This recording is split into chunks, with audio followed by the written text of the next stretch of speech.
Hey guys, today we were going to dive deep into the fascinating world of the Moche people and how they mastered fishing along the Pacific coast of Peru over 1,500 years ago. We'll explore their incredible maritime culture, their innovative fishing techniques, the spiritual relationship they had with the ocean that sustained their civilization for over 700 years. But before we do that, comment below where you're rewatching from and what time it is there. I love connecting with our ancient America community around the world. Picture yourself standing on the windswept beaches of northern Peru around 200 CE. The Pacific Ocean stretches endlessly before you, its waves crashing against dark volcanic sand.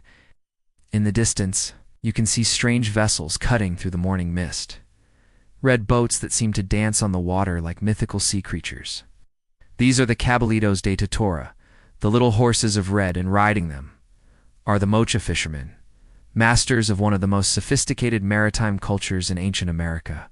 The Moche civilization flourished along Peru's northern coast from approximately 100 to 700 CE, creating a society so deeply connected to the sea that their very identity was shaped by the rhythm of tides and the abundance of marine life. Like other ancient American civilizations that looked inland for sustenance, the Moche turned their faces to the Pacific, developing fishing techniques and maritime technologies that were centuries ahead of their time. The pre-dawn darkness along the Moche coast carries a symphony of sounds that has remained unchanged for millennia. You hear the rhythmic crash of Pacific waves against the shore, the distant bark of sea lions, and most distinctively, the soft swish of totora reeds as fishermen prepare their boats for another day on the water. The air is thick with salt spray and the earthy scent of reeds drying in coastal workshops. As the first rays of sunlight pierce the morning fog, you witness a scene that defined Moche life for over 7 centuries. Fishermen emerge from their adobe homes, their weathered hands already reaching for the tools of their trade.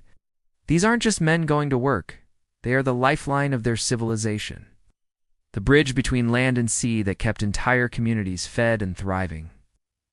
The heart of Moche fishing culture lay in their revolutionary watercraft, the Caballito de Totora. Picture yourself watching a master craftsman as he selects reeds from the marshy areas near the coast.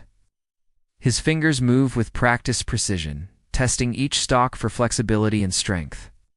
The Totora reed, scientifically known as Schonoplectus californicus, grows in the brackish waters where rivers meet the sea, creating the perfect material for boats that must be both lightweight and seaworthy. The construction process is mesmerizing to observe. The craftsman bundles the reeds tightly using techniques passed down through generations. The pointed bow curves upward like a crescent moon, designed to cut through waves and ride over swells rather than fighting against them. The entire vessel weighs less than 100 pounds when dry, allowing a single fisherman to carry it to the water's edge each morning and back to shore each evening. But the Caballito is more than just transportation. It's a work of engineering genius adapted perfectly to local conditions. You watch as a fisherman demonstrates the boat's remarkable stability. Kneeling astride the narrow craft, paddle in one hand and fishing net in the other, he maneuvers through choppy waters with the grace of a dancer. The reed boat flexes with the waves rather than resisting them, absorbing the ocean's energy instead of being battered by it. The daily routine of Moche fishing families follows patterns dictated by tides, seasons, and the behavior of marine life. Before dawn, you'd find fishermen checking their gear by flickering candlelight. Their tools are elegantly simple, yet incredibly effective. Nets woven from cotton fibers with sinkers. Made from carefully shaped stones, hooks carved from bone and shell, and harpoons, tipped with copper points, evidence of the Moche mastery in metallurgy. The family structure revolves around maritime activities. While men venture out to sea, women and children work along the shoreline, managing smaller nets in tidal pools, gathering shellfish, and processing the daily catch. You observe elderly women teaching young girls how to identify the best clams by the subtle differences in their shells. Knowledge that could mean the difference between a nutritious meal and an empty stomach. Children as young as 5 years old wade into shallow waters, their small hands darting quick as lightning to catch crabs scuttling between rocks. Their laughter mingles with the cry of seabirds, creating a soundtrack of coastal life that has echoed along these shores for generations. These are unjust games. They read the beginning of a maritime education that will last a lifetime. The Moche fishing calendar was intimately connected to natural cycles.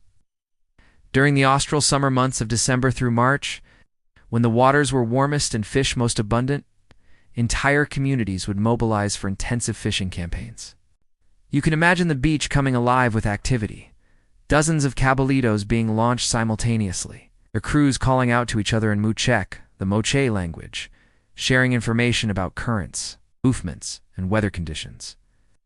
The relationship between fishermen and their environment went far beyond simple exploitation. The Moche understood the ocean as a living entity, with moods and preferences that demanded respect. Fishermen would perform ritual offerings before launching their boats, dropping precious items into the waves to ensure safe passage and abundant catches. These weren't mere superstitions, but practical acknowledgments of the sea's power and unpredictability. Processing the catch was a community affair that showcased Moche innovation in food preservation. Without refrigeration, coastal peoples had to develop sophisticated techniques for storing protein. You'd see fish being gutted and cleaned with obsidian knives sharper than modern surgical instruments, then laid out on reed mats to dry in the intense coastal sun. The salt spray naturally cured the fish, creating a protein source that could last for months. The Moche also perfected the art of making fish flour. Grinding dried fish into a powder that could be mixed with water to create nutritious broths or added to other foods for extra protein. This innovation allowed them to support large populations in areas where agriculture was challenging, turning the ocean's abundance into storable wealth. Coastal settlements were organized around maritime activities. Houses were built with thick adobe walls to protect against salt air and strong winds, but always positioned to provide quick access to the water. Storage areas were carefully designed to keep fishing equipment dry and ready for use. Community spaces featured large drying racks for nets and sails, and workshops where boat builders plied their trade. The social structure reflected the importance of maritime skills. Master fishermen held positions of respect comparable to skilled artisans or warriors in other cultures. The most successful captains could afford elaborate burials filled with miniature boats, fishing nets, and marine-themed artwork, showing how deeply their identity was connected to their mastery of the sea. Religious life centered around deities associated with water and marine abundance. Apek, the primary Moche deity, was often depicted with marine attributes, including fanged teeth reminiscent of predatory fish. Temples featured elaborate murals showing processions of marine creatures, from humble anchovies to mighty sharks, all rendered with the detailed accuracy that only comes from intimate daily observation. Around 560 CE, the Moche world was about to face one of the most severe challenges in their long history with the sea. You stand on a cliff overlooking the Pacific, feeling the unusual warmth in the air. That signals the approach of a phenomenon the Moche knew well, but could never fully predict. A massive Niño event that would test every aspect of their maritime civilization. The signs began subtly. Experienced fishermen noticed changes in water color, the usually cool greenish-blue Pacific taking on an ominous deeper hue. The anchovy's backbone of the Moche fishing economy began behaving erratically, schooling in unusual patterns or disappearing entirely from traditional fishing grounds. Seabirds, normally reliable indicators of fish populations, wheeled overhead in confused flocks, their cries more desperate than usual. Elder fishermen gathered on the beaches, their weathered faces creased with worry as they discussed omens that their fathers and grandfathers had described, but few living had experienced. The water temperature was rising, something they could feel with their bare hands as they prepared their nets each morning. The cool Humboldt current that normally brought nutrients and fish life from Antarctic waters was being overwhelmed by warm tropical currents from the north. Within weeks, the full impact of the El Niño became apparent. Traditional fishing grounds that had sustained Moche communities for generations became barren underwater deserts. The upwelling of cold, nutrient-rich water that supported the marine food chain weakened dramatically, causing a cascade of ecological collapse that rippled through every level of coastal society. You witnessed the desperate attempts of fishing crews as they pushed their cabalitos farther from shore than ever before, searching for the familiar silver flash of anchovy schools.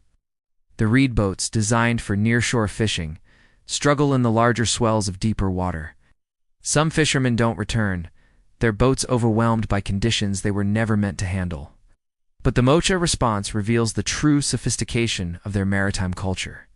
Rather than simply waiting for conditions to improve, fishing communities began implementing survival strategies developed over centuries of dealing with oceanic variability. Master fishermen called community meetings, where knowledge was shared and strategies coordinated. The first adaptation involved diversifying fishing techniques. Instead of relying primarily on net fishing for schooling fish like anchovies, Moche fishermen shifted to line fishing for individual predatory fish that were more adaptable to changing conditions. You observe them crafting new types of hooks and lures designed to attract species that typically lived in deeper waters but might come closer to shore during the unusual conditions. Women and children intensified their shoreline activities, gathering shellfish and seaweed with unprecedented thoroughness. Rocky intertidal zones that were normally harvested casually became sites of systematic collection. Every edible sea urchin, mussel, and piece of kelp was gathered, processed, and preserved against an uncertain future. The warm waters brought unexpected opportunities alongside the challenges. Tropical fish species normally found hundreds of miles to the north appeared in Moche fishing grounds. These unfamiliar species required new fishing techniques and processing methods, but they provided crucial protein when traditional resources disappeared. You watch as fishermen experimented with different net designs and hook styles, adapting their ancient knowledge to capture these exotic visitors.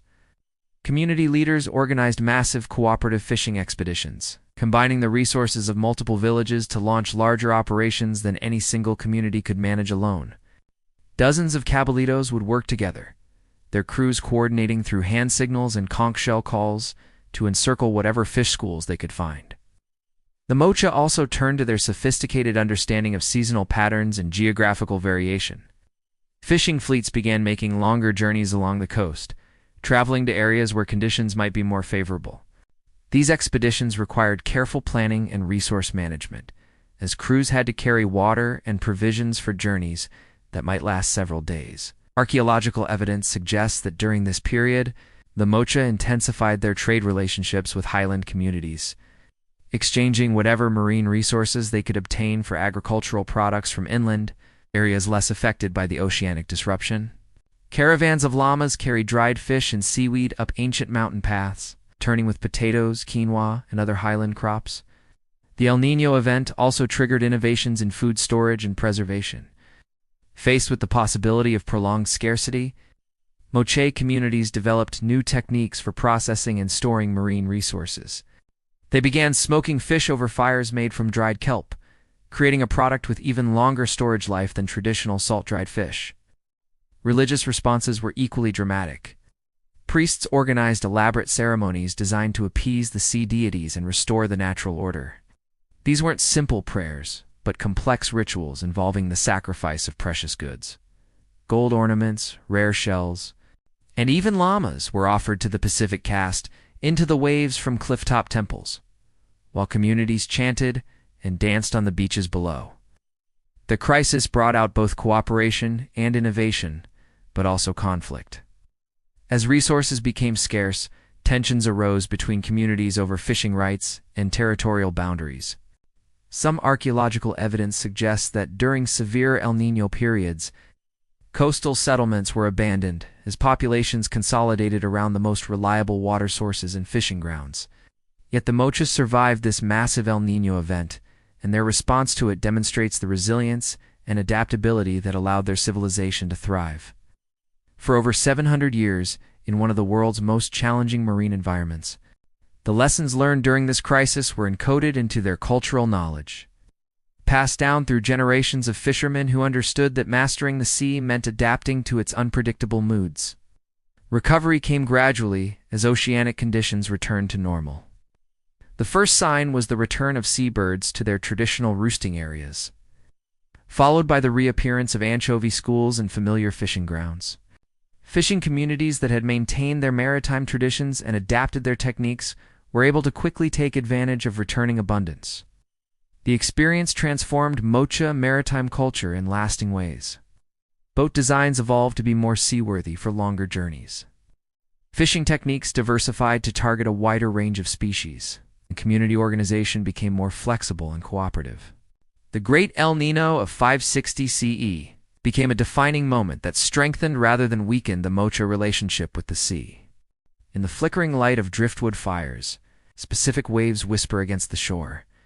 Moche elders would gather their communities to share the ancient stories that explained their world and their relationship with the sea.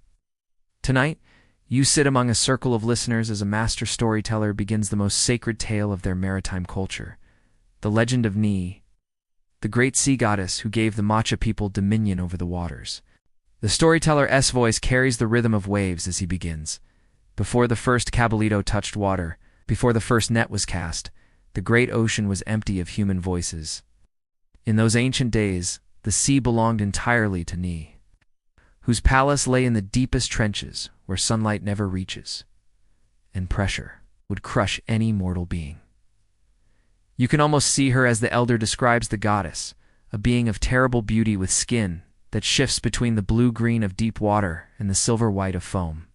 Her hair flows like kelp forests, adorned with living coral and pearls that glow with their own inner light. In her hands she carries a conch shell that can summon storms or calm the wildest waves with its song. The tale unfolds with the imagery that has captivated Moche audiences for generations. Ni ruled her oceanic realm with both benevolence and fierce protection. She commanded all sea life, from the tiniest plankton to the great whales that sang her praises in voices too deep for human ears. The currents obeyed her wishes, the tides rose and fell at her command, and the weather itself bent to her will. But Ni was lonely, the storyteller continues, his words painting pictures in the minds of his listeners. The creatures of the sea were her subjects, not her companions. She watched the land from her underwater throne and saw humans living there, beings who walked upright and whose eyes reflected intelligence and curiosity that matched her own. The goddess began to test these land dwellers, sending gentle waves to their shores carrying gifts, shells of unusual beauty, pieces of driftwood, carved by the sea into fantastic shapes, and schools of fish that swam close enough to shore to be icily caught. She watched to see how humans would respond to her offerings. Most coastal peoples took these gifts carelessly, gathering what they needed without thought or gratitude. But among the ancestors of the Moche, Ni found something different. You lean forward as the elder describes how these ancient fishermen would pause before entering the water, offering prayers and small gifts in return for the sea's bounty. They treated the ocean not as a resource to be exploited, but as a living entity deserving respect. One fisherman in particular caught the goddess's attention. His name was Moche, and he possessed an unusual gift. He could understand the language of sea creatures. When dolphins chattered, he heard their warnings about dangerous currents. When seabirds cried, he understood their reports of distant fish schools. This connection to marine life marked him as special in Ni's eyes. The goddess decided to test Moche's worthiness through a series of increasingly difficult challenges. First, she sent a storm that destroyed all the fishing boats in his village, except his own reed craft. While others despaired, Moche used his single boat to fish for the entire community, sharing his catch equally among families according to their need, rather than keeping the abundance for himself. Next, Ni caused all the fish to disappear from the coastal waters, hiding them in deep ocean trenches beyond the reach of any fisherman. Hunger threatened the village, but Moche ventured farther from shore than anyone had ever dared. Following the guidance of friendly dolphins, who led him to secret fishing grounds where the goddess had hidden. A few schools for those brave enough to find them. The final test was the most severe. Ni herself rose from the depths during a violent storm, appearing to Moche as his boat struggled in mountainous waves. Her voice, like the roar of tsunamis, challenged him. "Why do you humans dare to take from my realm? What right do you have to harvest my creatures and sail upon my waters?" Moche's response, as preserved in Moche oral tradition, reveals the philosophical foundation of their maritime culture. He replied, not with defiance or pleading, but with recognition and respect.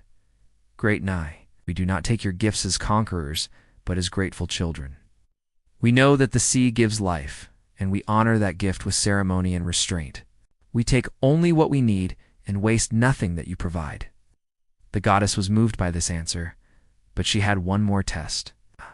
She demanded that Moche choose between saving his own life and saving a pod of whales that she had caused to beach themselves nearby. Without hesitation, the fisherman abandoned his own safety, working through the storm to guide the whales back to deep water. Even though this effort left him exhausted and barely able to return to shore, Ni's heart was finally won by this demonstration of respect for marine life. She appeared to Moche in her true form, not as a terrifying force of nature, but as a beautiful and benevolent deity, whose power was matched by her capacity for love. She made a covenant with him and through him with all his descendants. "I grant you and your people mastery over the coastal waters," she declared, her voice now gentle as a tide pool breeze. "Your nets will find fish, your boats will ride safely through storms, and your children will grow strong on the bounty of my realm. But remember always that these gifts come with responsibilities." The goddess then revealed the sacred laws that would govern Moche fishing culture. They must always return the first fish of each day to the sea as an offering. They must never take more than they could use, leaving enough for tomorrow and for other creatures that shared the marine environment. Most importantly, they must pass down these teachings to their children, ensuring that future generations would maintain the respectful relationship with the ocean. As her final gift, Ni taught Moche the secret of building cabalitos de totora, showing him how to select reeds, how to bind them for maximum strength and flexibility, and how to shape them to work with rather than against the sea's power. She breathed life into the first reed boat, giving it the ability to dance with waves rather than fight them. The storyteller's voice drops to a whisper as he describes how Ni returned to her ocean palace, but not before promising that she would always watch over the Moche people. In times of great need, she would send signs through the behavior of sea life, the color of water, and the patterns of waves. Those who remembered her teachings and maintained respect for the sea would prosper, while those who forgot would face her wrath in the form of storms, empty nets, and dangerous currents. This sacred tale wasn't merely entertainment but served as the foundation for Moche maritime law and religious practice. Every fisherman knew that his success depended not just on skill and equipment, but on maintaining the spiritual contract with Ni. Violation of fishing taboos was just anti-social behavior, but a betrayal of the divine covenant that protected the entire community. Archaeological evidence supports the central role this mythology played in Moche culture. Temples feature elaborate murals depicting Ni or similar sea deities, often shown surrounded by marine life and receiving offerings from human supplicants. Burial sites of important fishermen contain miniature boats and nets, suggesting belief in continued fishing activities in the afterlife under Ni's protection. The goddess's influence extended beyond fishing into every aspect of Moche life. Her image appeared on pottery, textiles, and jewelry, serving as both protection and reminder of the sacred relationship with the sea. Children learned her story before they learned to swim, ensuring that respect for the ocean was ingrained from the earliest age. Even today, along the same coastlines where the Moche once fished, local fishermen still pour a few drops of chicha into the waves before launching their boats, and some still whisper prayers to Ni when storms threaten their crews. The ancient covenant between humans and sea continues, testament to the enduring wisdom embedded in this sacred tale. The morning mist rolls off the Pacific Ocean near Trujillo, Peru, revealing a scene that would seem familiar to a Moche fisherman from 1,500 years ago. You stand on the same beaches where their civilization once flourished, watching modern pescadores prepare their boats for another day on the water. But look closer, and you'll see something extraordinary. Some of these boats are cabalitos de totora, virtually identical to those used by the ancient Moche. This continuity represents one of the most remarkable cultural survivals in the Americas. While the great Moche cities lie buried under centuries of sand and time, their maritime technology and fishing wisdom live on, passed from father to son through an unbroken chain of generations. The techniques they developed to master the Pacific's challenging waters proved so effective that they survived the rise and fall of empires, the Spanish conquest, and the modernization of the 20th century. The story of what happened to the Moche civilization is complex and still being unraveled by archaeologists. Around 700 CE, their great ceremonial centers began to be abandoned. Their elaborate irrigation systems fell into disrepair, and their distinctive art styles evolved into new forms. Climate change, including severe droughts and flooding associated with El Niño events, likely played a role in these transformations.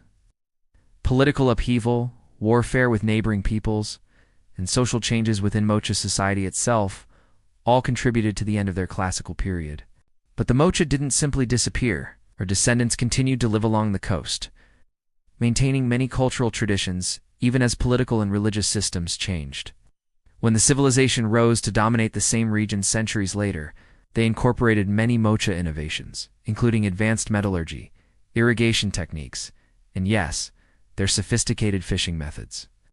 The Spanish conquest in the 16th century brought dramatic changes to Peru's coast, but it couldn't eliminate traditions that were so perfectly adapted to local conditions. Colonial administrators recorded their amazement at the skill of indigenous fishermen, who could navigate treacherous waters in boats that seemed impossibly fragile to European eyes. These balsas de totora, as the Spanish called them, continued to be the backbone of coastal fishing. Today, you can witness living Moche legacy in the fishing villages scattered along Peru's northern coast. In Huanchaco, just outside Trujillo, fishermen still craft caballitos de totora, using techniques their ancestors perfected over a millennium ago. Watch them work, and you're seeing skills that have been refined across more than 50 generations of coastal peoples. The construction process remains remarkably unchanged. Fishermen gather totora reeds from the same marshy areas where Moche craftsmen once worked. They bundle the reeds with the same tight binding techniques, shape the characteristic upswept prows, and test each boat's seaworthiness using methods passed down through oral tradition. The finished boats are still light enough to be carried by a single person, yet sturdy enough to handle Pacific swells that would challenge much larger vessels. Modern Peruvian fishermen speak of their reed boats with the same respect and affection their Moche predecessors showed. They know each boat's personality, how it responds in different weather conditions, where it needs repair, and when it's time to build a replacement. This intimate relationship between fisherman and boat reflects the deeper connection to the marine environment that characterized Moche culture. The fishing techniques themselves show remarkable continuity.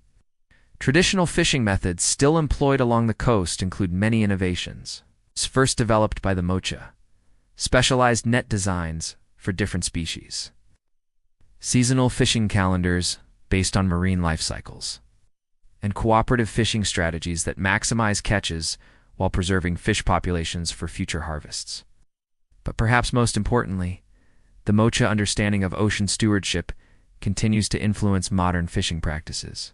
In a world struggling with overfishing and marine ecosystem collapse, traditional fishing communities along Peru's coast maintain practices that prioritize sustainability over short-term gain. They still observe traditional fishing taboos, avoid taking more than they can use, and maintain respect for the sea as a living entity rather than merely a resource. Archaeological research continues to reveal new aspects of Moche maritime culture. Recent discoveries include elaborate fishing gear made from materials that rarely survive in the archaeological record, detailed records of marine resource management written on quipu, the Inca system of knotted strings that likely had pre-Columbian predecessors, and evidence of long-distance maritime trade networks that connected the Moche to other coastal and island cultures across the Pacific. One of the most significant recent discoveries is evidence that the Moche may have influenced maritime cultures far beyond their immediate region. Similar boat designs and fishing techniques have been found in archaeological sites along the coasts of Chile and Ecuador, suggesting that Moche innovations spread through trade and cultural exchange networks that extended for thousands of miles. The Moche legacy also lives on in less tangible ways. Their integration of practical knowledge with spiritual understanding offers important lessons for modern environmental management. The Moche succeeded in creating a sustainable relationship with one of the world's most challenging marine environments because they understood that long-term survival required respecting natural limits and cycles. Their response to environmental challenges like El Niño events demonstrates remarkable adaptability and cooperation. Instead of trying to dominate or control natural forces, the Moche developed flexible strategies that allowed them to work with environmental variability. This approach offers valuable insights for modern communities facing climate change and oceanic disruption. The artistic legacy of Moche fishing culture continues to inspire contemporary artists and designers. Their realistic depictions of marine life, carved on ceramics and painted on temple walls, present some of the most accurate pre-Columbian natural history ever created. Modern marine biologists studying these artworks have identified fish species and behaviors that help understand how Pacific ecosystems have changed over the past millennium. Educational initiatives in Peru now emphasize the importance of traditional maritime knowledge, recognizing that indigenous fishing wisdom represents a valuable resource for sustainable development. Universities are partnering with traditional fishing communities to document and preserve techniques that might otherwise be lost. 2. Modernization and cultural change. The story of Moche fishing culture also highlights the importance of cultural continuity in the face of dramatic historical changes, despite conquest, colonization, and modernization. The essential knowledge and skills needed to harvest the Pacific's resources have survived, because they were so perfectly adapted to local conditions. This continuity offers hope for other traditional cultures struggling to maintain their identity in a rapidly changing world. Climate scientists studying modern El Niño events have found valuable information in traditional knowledge preserved by descendants of the Moche. Fishing communities along Peru's coast maintain oral histories that include detailed observations of oceanic conditions going back centuries, providing data that helps improve understanding of long-term climate patterns. The Moche achievement in creating sustainable maritime communities offers inspiration for modern efforts to balance human needs with environmental protection. Their example shows that it's possible for human societies to thrive in challenging environments without destroying the resources they depend on, but only if they maintain respect for natural systems and limits. As you watch the sun set over the Pacific from the same beaches where Moche fishermen once launched their cabalitos, you're re-witnessing not just the end of another day, but this continuation of a relationship between humans and sea that has endured for over 1,500 years. The waves that break on these shores carry the same nutrients that once filled Moche nets. The winds that cool the evening air follow the same patterns that guided ancient navigators, and the stars that emerge in the darkening sky shine on waters that still provide life to those who know how to ask respectfully for their gifts. In our modern world of industrial fishing fleets and global seafood markets, the Moche example reminds us that the most enduring human achievements often come not from conquering nature, but from learning to live as part of it. Their legacy lives on, not just in the cabalitos that still dance on Peru's waves, but in the wisdom they discovered about creating sustainable relationships with the natural world. Wisdom that our own civilization desperately needs to rediscover before it's too late. The pre-dawn darkness along Peru's northern coast holds a special quality that photographers and poets struggle to capture, but fishermen know intimately. You feel the subtle shift in air pressure that signals changing weather.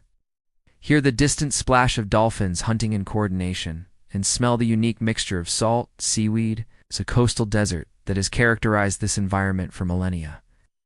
This is the world where the Moche developed their extraordinary maritime mastery, turning one of the ocean's most challenging coastlines into the foundation for a thriving civilization. To truly understand the genius of Moche fishing culture, you need to experience the Pacific Ocean as they did, not as a simple source of food, but as a complex, dynamic system requiring intimate knowledge, sophisticated technology, and profound respect.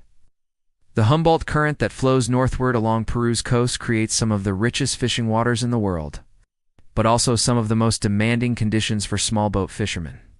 The current brings frigid Antarctic water loaded with nutrients that support massive populations of anchovies, sardines, and other small fish, which in turn attract predatory species, marine mammals, and vast flocks of seabirds. But this abundance comes with challenges: powerful currents, sudden weather changes, dangerous swells, and the constant threat of El Niño events that can transform the entire marine ecosystem overnight. Moche fishermen didn't just adapt to these conditions. They mastered them so completely that their techniques remained virtually unchanged for over 700 years. This remarkable stability suggests a fishing system that had achieved near-perfect optimization for local conditions, balancing maximum efficiency with long-term sustainability. The sophistication of their approach becomes apparent when you examine their fishing calendar in detail. Moche communities tracked multiple overlapping cycles: daily tidal rhythms, monthly lunar phases, seasonal weather patterns, annual fish migrations, and multi-year oceanic variations associated with El Niño and La Niña events. This complex knowledge system allowed them to predict not just when and where fish would be available, but also when conditions would be too dangerous for fishing, or when conservation measures were needed to preserve breeding populations. Archaeological evidence reveals that the Moche developed specialized fishing strategies for different seasons and species. During the austral winter months from May to September, when waters were coldest and roughest, they focused on nearshore fishing for species that moved into shallow waters to escape the intense currents farther out. Techniques included using smaller nets in protected bays and tidal pools, line fishing from rocky outcrops, and gathering shellfish and seaweed during low tide. Summer fishing from December to March required entirely different strategies. As waters warmed and calmed, fishing crews could venture farther offshore in their cabalitos, using larger nets to target the massive schools of anchovies and sardines that followed the current northward. This was the season of abundance, when successful fishing could generate surplus protein that would sustain communities through less productive periods. The Moche also developed sophisticated understanding of fish behavior that allowed them to maximize catches while preserving breeding populations. They knew that certain species schooled differently during breeding seasons, that weather changes could drive fish to unexpected depths or locations, and that overfishing in key areas could collapse local populations. This knowledge was encoded in fishing taboos and regulations that were enforced by community leaders and backed by religious authority. One of their most remarkable innovations was the development of cooperative fishing strategies that allowed small boats to achieve results comparable to much larger vessels. Groups of cabalitos would work together to encircle fish schools, with crews communicating through hand signals, conch shell calls, and standardized movements that could be coordinated across distances of several miles.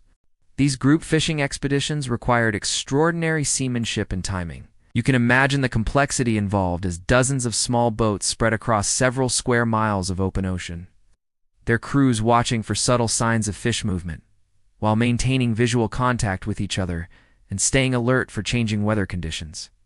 Success depended not just on individual skill, but on the ability to function as a coordinated unit, with each crew playing their assigned role in complex maneuvers that had been practiced for generations.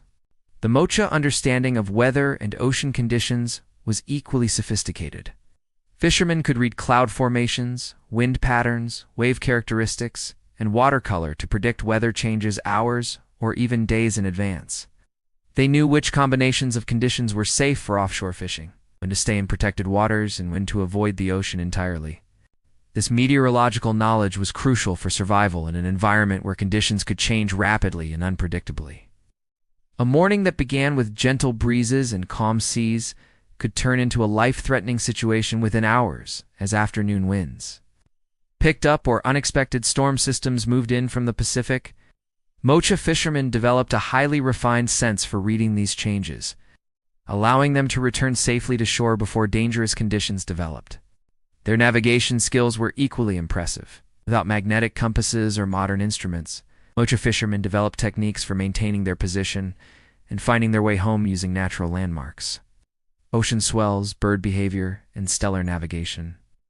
They could identify their location relative to invisible underwater features like reefs, drop-offs, and current boundaries that affected fish distribution and boat handling. The integration of practical knowledge with spiritual understanding gave Moche fishing culture a depth that purely technical approaches lack.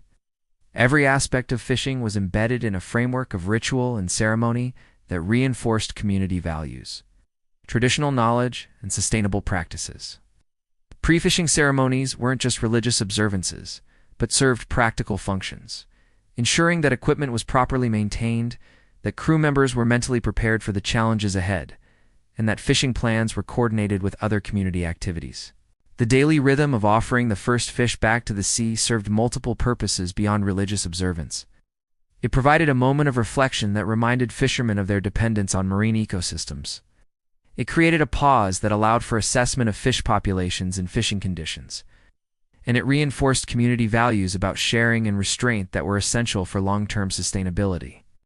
Moche fishing culture also demonstrated remarkable innovation in food processing and storage. Their techniques for drying, salting, and smoking fish allowed them to convert daily catches into long-term food security. They developed specialized tools and facilities for processing different species, taking advantage of each fish's unique characteristics to create various preserved products with different storage lives and nutritional properties. Fish flour, made by grinding dried fish into powder, was a particularly ingenious innovation that allowed the Moche to create a portable, long-lasting protein source that could be traded with highland communities or stored against times of scarcity. This technology required sophisticated understanding of fish processing, from selecting the right species and preparation methods to achieving the proper moisture content for long-term storage without spoilage. The archaeological record reveals that Moche fishing communities achieved remarkable prosperity through their maritime mastery. Coastal settlements featured substantial architecture, elaborate burial goods, and evidence of craft specialization that indicates these weren't subsistence-level communities barely scraping by, but thriving societies with surplus wealth to invest in art, religion, and cultural development. The success of Moche fishing culture created the foundation for their civilization's other achievements. The reliable protein source from the ocean freed up agricultural land for growing cotton, which supported a textile industry renowned throughout ancient Peru. The wealth generated by fishing enabled investment in metallurgy, ceramics, and monumental architecture that defined Moche artistic achievement. Trade relationships built on marine resources connected the Moche to distant cultures throughout the Andes and beyond. Dried fish and sea salt moved inland along ancient trade routes, while highland products like precious metals, exotic feathers, and agricultural goods flowed back to the coast. These exchange networks spread Moche's influence far beyond their coastal homeland and brought new ideas and technologies that enriched their culture. The Moche example demonstrates that maritime cultures could achieve levels of sophistication and prosperity equal to any agricultural civilization.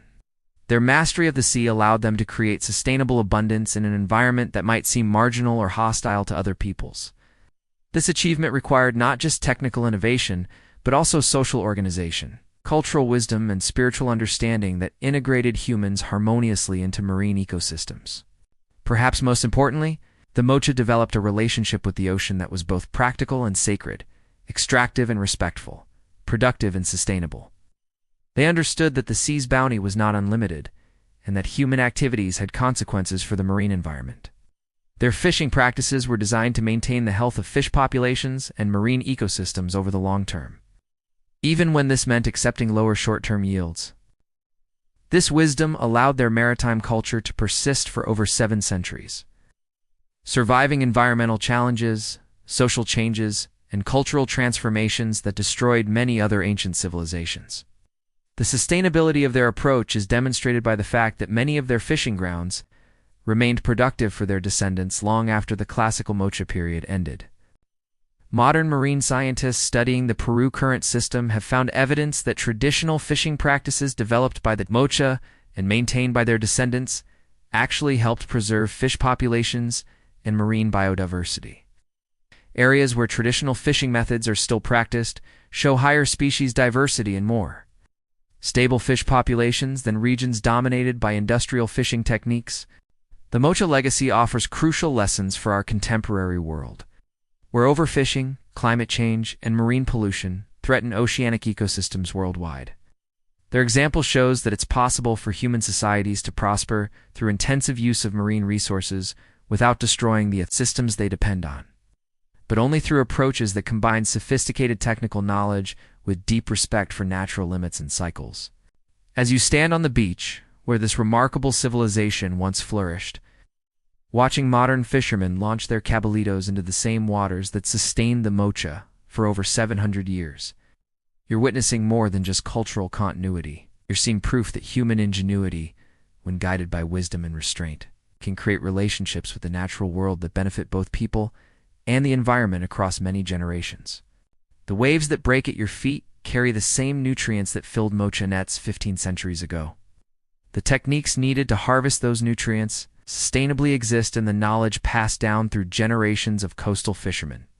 The challenge for our modern world is learning to combine ancient wisdom with contemporary needs, creating approaches to marine resource use that can sustain both human communities and oceanic ecosystems for centuries to come. The Moche people fished the Pacific coast not as conquerors, but as partners, in an ancient dance between human need and natural abundance.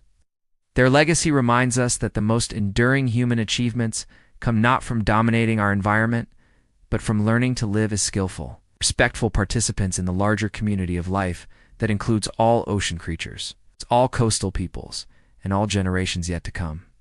In the growing darkness, as the last Cabalito returns safely to shore and its crew gives thanks for another successful day on the water, you hear in the eternal rhythm of waves against sand the heartbeat of a relationship between humans and sea that has endured for over 500 years and offers hope for 1,500 more. Thank you for joining us on this journey into the maritime world of the Moche people. Their story reminds us that ancient civilizations have much to teach us about living sustainably with our environment. Don't forget to like this video if you enjoyed learning about Moche fishing culture. Subscribe for more explorations of ancient America. Let me know in the comments what other ancient civilizations you'd like us to explore. Dun dun dun dun dun dun dun dun dun dun dun dun. Keep wondering about the incredible achievements of our ancestors and what their wisdom can teach us today.